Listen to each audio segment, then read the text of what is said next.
मध्य प्रदेश के विधानसभा चुनाव की प्रक्रिया पूरी हो चुकी है, लेकिन उसके बाद भी शिकवा शिकायतों का दौर तेज है और मुख्य निर्वाचन पदाधिकारी अनुपम राजन जी मेरे साथ मौजूद हैं।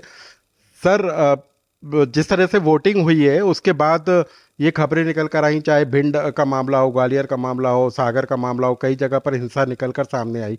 किस रूप में आप देख रहे हैं? क्या वाकई में कहीं कोई गड़बड़ी हुई है या चुनाव को प्रभावित करने का काम हुआ है? नहीं, जब चुनाव के दिन मुख्य रूप से भिंड मुरैना में थोड़ी सी लॉ एंड ऑर्डर की स्थिति थी, हल्की सी। उसके अलावा चुनाव सभी जगह बिल्कुल शांतिपूर्ण संपन्न हुआ।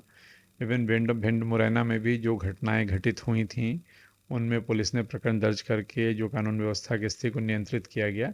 तो कहीं चुनाव बाधित नहीं हुआ, शांतिपूर्ण तरीके से पूरे स्टेट में चुनाव संपन्न हुआ। और जिसका परिणाम है कि पिछले विधानसभा चुनाव की तुलना में हमें बेहतर मतदान प्रतिशत प्राप्त हुआ है।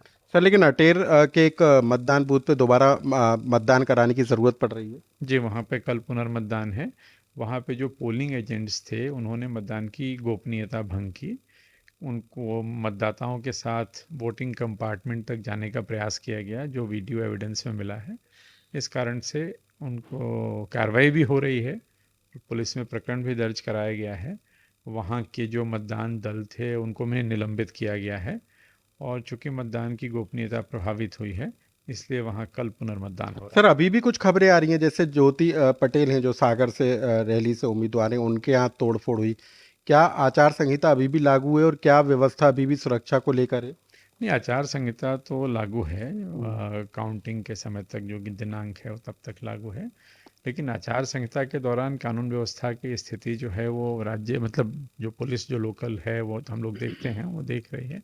तो जहाँ भी इस तरह की कोई भी घटना होगी, वहाँ पे जो भी नियम होगा जो कानून के तहत, स्थानीय पुलिस उस पर कार्रवाई कर रही है। सर, खजुराहो में जिस तरीके से एक कांग्रेस उम्मीदवार के ड्राइवर के मौत होने की खबर आ रही है, दिग्विजय सिंह ने भी थाने पर रात्रि धरना दिया। क्या ये आचार संहिता उल्लंघन का मामला है?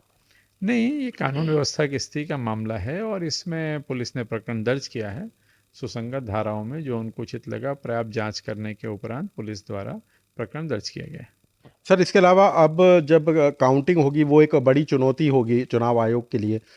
क्या, क्योंकि अभी आपत्ति जताई जा रही है कांग्रेस की तरफ से कि कई जगह सीसीटीवी कैमरे लगाए गए थे, उसका लिंक उम्मीदवारों को नहीं दिया गया, उसका लिंक दिया जाना चाहिए। तो इस दौरान जो पूरा ड्यूरेशन है, उस दौरान क्या व्यवस्था होगी और उस दिन, जिस दिन काउंटिंग होगी, उस दिन के लिए क्या इंतजाम है? नहीं, सभी 52 जिला जिला जो मुख्यालय हैं वहाँ पे काउंटिंग होगी। और स्ट्रांग रूम में सारी ईवीएम, जो पोल्ड ईवीएम है, वो रखी हुई हैं। सभी स्ट्रांग रूम में सीसीटीवी का सर्वेलेंस है।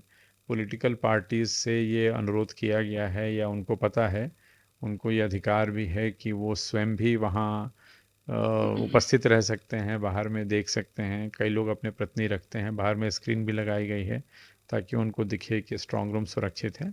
जहाँ तक लिंक देने का सवाल है, लाइव लिंक देने का सवाल है, ऐसे आयोग के कोई निर्देश नहीं हैं।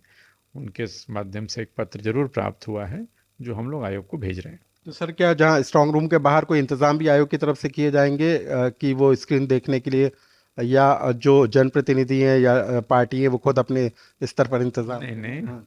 नहीं, ये व्यवस्था जिला प्रशासन द्वारा की गई है, न हम्म। सिर्फ स्क्रीन की, बल्कि पॉलिटिकल पार्टी के बैठने रुकने के लिए टेंट वगैरह की व्यवस्था भी है। यदि कोई वहाँ रुकना चाहता है, वहाँ रह के देखना चाहता है, या कभी भी दिन में भ्रमण करना चाहते हैं, देखना चाहते हैं, तो निर्धारित नियत स्थान से वो देख सकते हैं। सर, मतगणना की पूरी प्रक्रिया क्या होगी? सुबह से किस तरीके से होगा? क्या पहले डाक मत पत्र गिने जाएंगे, फिर ईवीएम खोली जाएंगी? नहीं, जो निर्देश हैं आयोग के, उसके तहत 8 बजे से सबसे पहले पोस्टल बैलेट, जो डाक मत पत्र हैं, उसकी गिनती शुरू होती है। 8:30 बजे से ईवीएम की गिनती शुरू होती है।